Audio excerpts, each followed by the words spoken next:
saludo cordial para todos y gustoso de poder intercambiar algunas ideas respecto a la problemática del desarrollo urbano de Lima.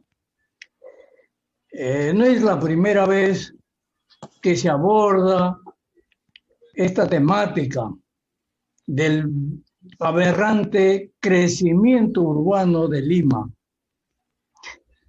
Lo venimos haciendo desde el siglo pasado, en que ya se presagiaba el colapso de su expansión urbana. Se han hecho innumerables diagnósticos, se han escrito innumerables textos sobre esta problemática, señalando las causas y consecuencias. Pero las propuestas de solución, por lo general, se han formulado en función a las consecuencias y no sobre las causas. Las medidas tomadas han girado en ajustes de modernidad y planes a futuro considerando el crecimiento de la ciudad, pero no el cambio que impida el colapso. Lima cuenta con un plan de desarrollo urbano al 2035, pero siempre con el mismo criterio de actuar sobre las consecuencias, es decir, mejorar lo que se ve que está mal y hacer un reordenamiento, pero sin cambio del problema sustancial. La razón de ser de una sociedad, las ciudades surgen de por sí en el proceso de desarrollo de la población. Están atadas a su historia. Los pueblos prehispánicos fueron surgiendo como comarcas entrelazadas. La población se extendió en el área andina, en la serranía, alcanzando su desarrollo más alto con el estado incaico, el Tahuantinsuyo. Las comarcas fueron creciendo también de manera endógena, o sea, en función a su economía, creciendo para adentro, en torno a la agricultura. La sede del gobierno estaba en Cusco, situada en la sierra también, y toda la red administrativa estaba entroncada al Capacñán, o camino principal que discurría, que se extendía por todo el área andina de los Andes, de la serranía. La economía, claro, era autárquica, no se trabajaba para una potencia extranjera. Cuando Pizarro funda la ciudad de Lima, lo hizo con una perspectiva distinta, respondiendo a un propósito externo. Lima era el punto central de entrada y salida de todas las relaciones de la colonización con la metrópoli del reino español. El abastecimiento llegaba a través de Lima, y a través de Lima y el puerto del Callao se remitían todas las riquezas capturadas a la producción, a la población nativa, que se llevaban a Europa, a España. Lima era entonces el centro comercial, el centro político y cultural de la colonia, y en esta condición fue creciendo, porque había condiciones para un crecimiento que no contradecía la ecología. Con el surgimiento de la República del Perú, el propósito cambió. pero Lima siguió siendo el centro comercial, el centro político y cultural, y entonces por más de 400 años este modelo colonial no ha sido cambiado. Y entonces tenemos pues que la base de sustentación ha colapsado porque no se han tomado las medidas oportunas. Toda ciudad necesita una base de sustentación que garantice su sostenibilidad en el tiempo. Entre los principales componentes de esta base de sustentación urbana está el agua y el suelo, naturalmente. El crecimiento urbano necesita una base de sustentación con disponibilidad de recursos indispensables para la convivencia social. De lo contrario, va camino al colapso.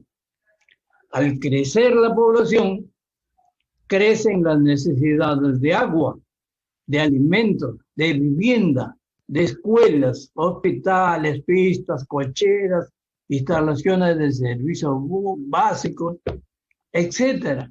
Y como constatamos a diario, aumenta el desagüe de todos los desperdicios. En algunos lugares existen instalaciones para el desagüe, pero en otros no. Entonces todo se contamina y todo conspira contra la salud de la propia población. Los espacios físicos se reducen porque aumenta la población que utiliza el suelo, el espacio físico, porque ahí comienza a escasear la superficie de suelo y todo tiende a compactarse con los consiguientes efectos de hacinamiento y congestión en diversos aspectos. La poca disponibilidad de suelo crea el desequilibrio entre la oferta y la demanda de terrenos. Los precios suben exorbitantemente y aparecen todas las mafias de traficantes de terrenos y también de los inversionistas inmobiliarios. El promedio actual en Lima es de $2,000 por metro cuadrado. A esta situación hemos llegado. Este desequilibrio determina una clasificación social urbana. Por un lado, barrios aristocráticos y por otro lado, barrios marginales. Y entre ambos, los barrios comerciales. Pero también aumenta el volumen de los negocios, porque a mayor cantidad de gente, los negocios también se expanden. Los negocios en gran escala, ya sea formal, y también los negocios informales. El movimiento económico mayor atrae más población y las necesidades urbanas aumentan por eso. Es un círculo vicioso, pues, de un desarrollo que no cumple una planificación racional en concordancia con su entorno. Lima ha agotado su disponibilidad de agua y de suelo. Se han invadido todos los cerros de alrededor, ya no queda sitio, pero sigue creciendo. Se han hecho planes de reordenamiento y mejoramiento buscando soluciones internas. Tren eléctrico, bus metropolitano, pasos a desnivel, ordenamiento vial, construcciones verticales.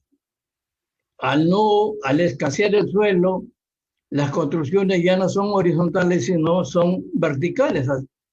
Y encontramos todas las avenidas principales llenas de conjuntos de edificios residenciales, porque ya no hay más espacio. Pero la problemática de esta monstruosidad de Lima está determinada también por factores externos sobre los cuales no se ha actuado. El principal agente deformante de la urbanización y el desarrollo urbano de Lima es la migración interna y ahora también la inmigración de extranjeros que agravan los problemas de toda índole. Lima metropolitana concentra el 30% de la población nacional, aunque claro, su superficie no llega ni al 0.1% del territorio nacional. Pues esto es una aberración, pues, ¿no? Frente a esta situación, a despecho de los planes, siempre se ha recurrido a depredar los valles aledaños, afectando sus ecosistemas. El valle de Rímac está totalmente destruido. Antes se podía beber agua directamente del río Rímac. Ahora es toda una asquerosidad. Todos los desagües, los basurales se tiran al río. El Valle Chillón ya no da para más tampoco, se ha urbanizado toda la parte agrícola y entonces solo queda en la provincia de Lima el Valle Lurín, que ya está invadido en diversas partes.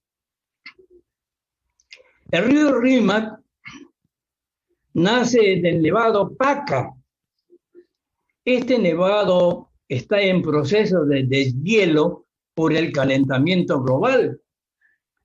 De este río se surce el Sedapal, que distribuye el agua potable para todo Lima. El río Chillón también, que es la segunda fuente de agua que tiene Lima metropolitana, nace en la cordillera La Viuda, que también está en proceso de deterioro por el cambio climático. El río Lurín se origina en los nevados de Gorochirí, pero también están afectados estos nevados seriamente por el calentamiento global. Antes, en invierno, nos íbamos de paseo a Cieneguilla, ¿no?, a pasar un día de campo en invierno con sol, y siempre encontramos agua para bañarnos en el río Lurín. Ahora, vayan en invierno y van a encontrar el río seco, con basura. Entonces, la disponibilidad de agua es cada vez menor. Desde el periodo de gobierno de la alcaldesa Susana Vierán, hace más de 6 años, se aprobó el Plan Metropolitana al 2035, considerando que toda la problemática que atravesaba Lima pues era por falta de planificación y que el Valle del Lurín había que planificar, ¿no?, su desarrollo urbano.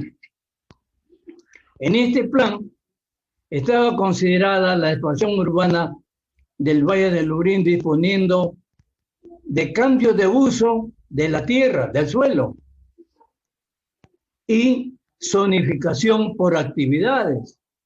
Se establecieron zonas industriales, zonas comerciales, zonas urbanizables y no urbanizables, áreas de recreación pública y otra zonificación. Pero en esos tiempos en que se aprobó este plan, la disponibilidad de agua no estaba muy afectada por el cambio climático y el Valle del Urín tenía agua permanente. Esa no es la situación actual. Pero miren ustedes la aberración tan grande. Esa decisión del plan de urbanización del Valle del Urín no la tomaron los pobladores del valle, sino personas ajenas al valle. Una veintena de regidores decidía la suerte de miles de habitantes del Valle del Urín que ignoran hasta ahora esa decisión. ¿Qué consulta previa ni nada? Tomaron el acuerdo en el Consejo de Lima y eso es lo que rige y sobre eso se viene propiciando la invasión de cemento al Valle del Urín. Por presión de intereses económicos, esta decisión ha tomado celeridad en estos días. Entre los grupos de poder interesados están las inmobiliarias. Una de ellas es, por ejemplo, Inversiones Inmobiliarias Credicorp. Ya ustedes saben, está ligada al aparato financiero del Grupo Romero. Este es el grupo de poder que destinó más de $500,000 a la campaña política de Keiko Fujimori. Pero hay otros intereses, como las corporaciones de bebidas envasadas de toda índole, que están detrás del agua subterránea para secarla, como han hecho en Huachipa y en otros lugares. Pero con esta decisión solo se prolonga el problema de Lima. Y nada cambia en la esencia que genera, ¿no?, su crecimiento irracional. Se extiende el área de los problemas de Lima, se extienden hasta el Urín, pero no se soluciona actuando sobre las causas, sino sobre las consecuencias que agobian a Lima. Vemos pues una disyuntiva entre los intereses capitalistas y la naturaleza. El capitalismo viene destruyendo el soporte ecológico de la humanidad, de los países, de nuestros valles. Destruye nuestra salud con la polución y otras contaminaciones generalizadas en el agua, aire, ambiente de trabajo, familia. La situación es terrible. La población de la situación en que nos ha puesto este desarrollo urbano de Lima, que afecta nuestra salud. Y estaba diciendo de que casi toda la población de Lima sufre de estrés.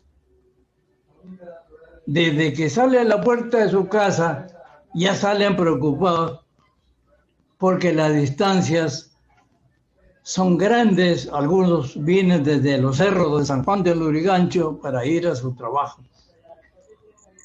Y entonces, si está en el paradero, no llega el microbús, ya comienza a ponerse nervioso.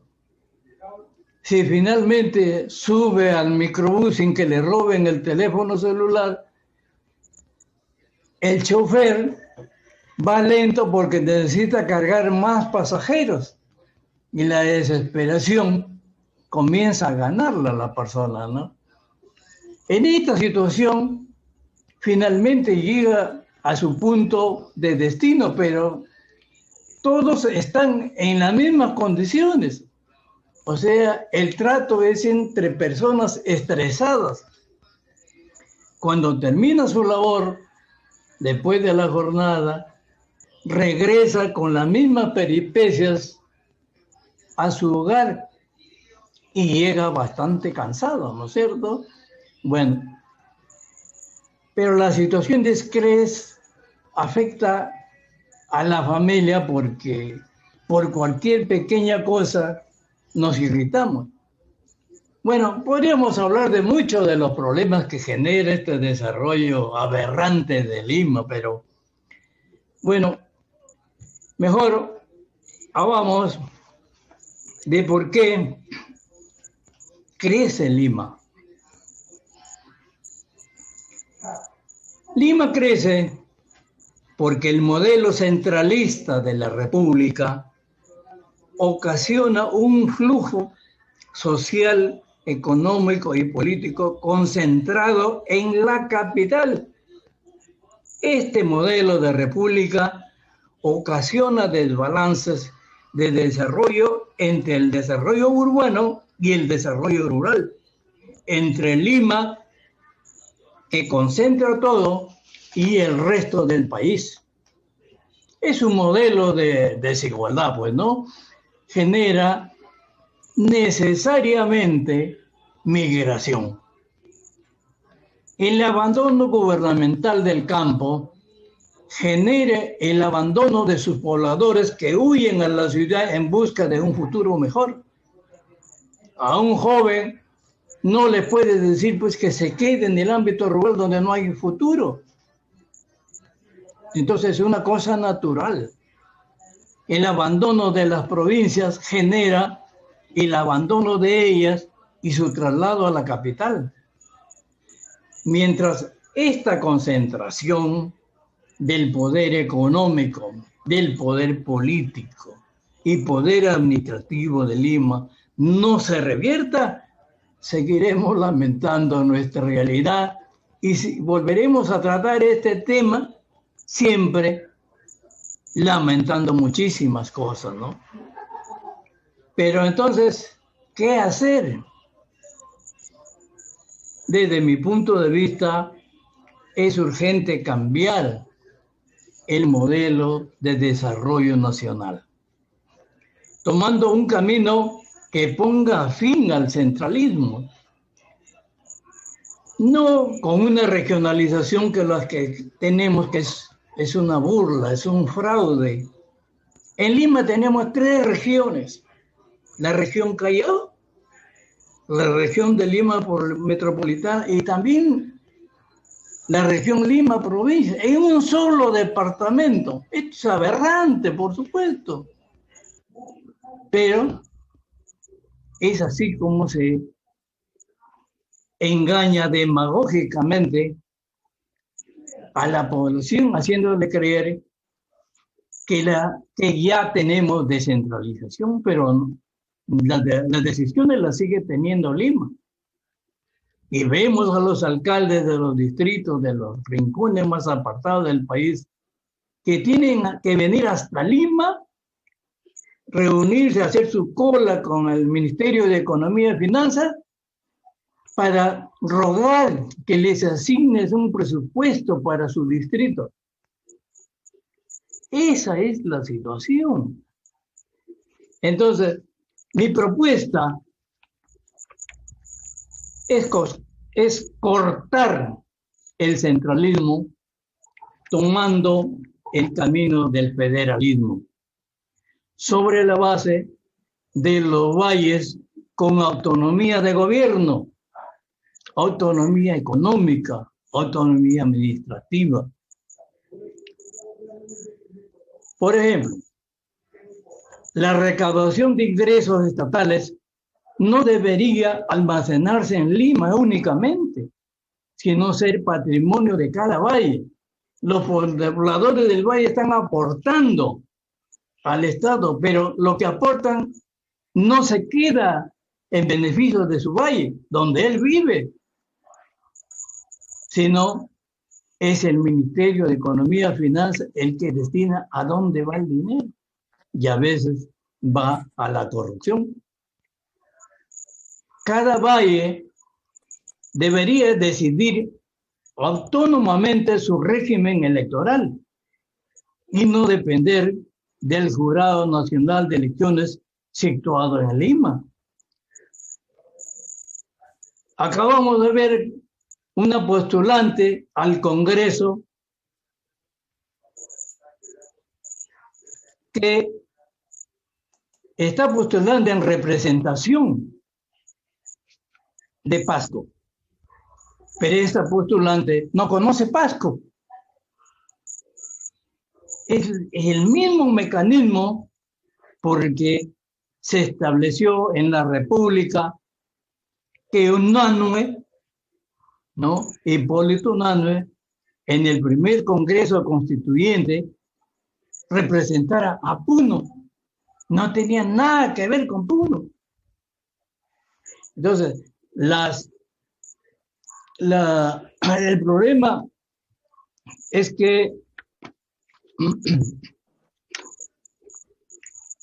hay una deformación que nos genera todo este modelo aberrante, ¿no? Cada valle debería tratar con los inversionistas nacionales y extranjeras respecto a sus inversiones locales. Pero es Lima la que decide la suerte de los valles, de sus recursos naturales y de toda su economía. Un problema social de los últimos rincones del país, de la selva, ¿no? Hace que los líderes locales tengan que viajar hasta Lima pasando muchas peripecias para buscar soluciones con las autoridades supremas, con los ministros. Las comunidades nativas no pueden resolver a nivel de Cuenca la tala ilegal de sus recursos madereros y muchos de sus líderes son asesinados por oponerse a la depredación de los bosques amazónicos, porque las decisiones no se toman en el mismo lugar, en la misma cuenca, en la misma zona, sino son decisiones que toman los burócratas de la capital. Entonces, hay pues este problema del modelo de desarrollo nacional que si no lo cambiamos vamos a seguir con los mismos problemas. Y con respecto a la amenaza urgente que sufre el Valle del Lurín, como una medida inmediata podría ser una campaña de divulgación de los peligros que se ciernen contra la ecología del valle. Los agricultores y toda la población no están enterados de las movidas de los depredadores ecológicos. Es necesario informarles apropiadamente. Existen ya organizaciones de usuarios de agua con capacidad orgánica de convocar a las comisiones de regantes de todas las zonas agrícolas del Valle del Lurín y con ellos iniciar un movimiento de defensa ecológica del valle. También hay diversos organismos locales que pueden ser convocados para debatir la problemática y tomar decisiones de organizar la defensa. Bueno, pero creo que ya me he extendido y el corte también nos ha embromado. Ya he renegado bastante. Ahora les toca renegar a ustedes.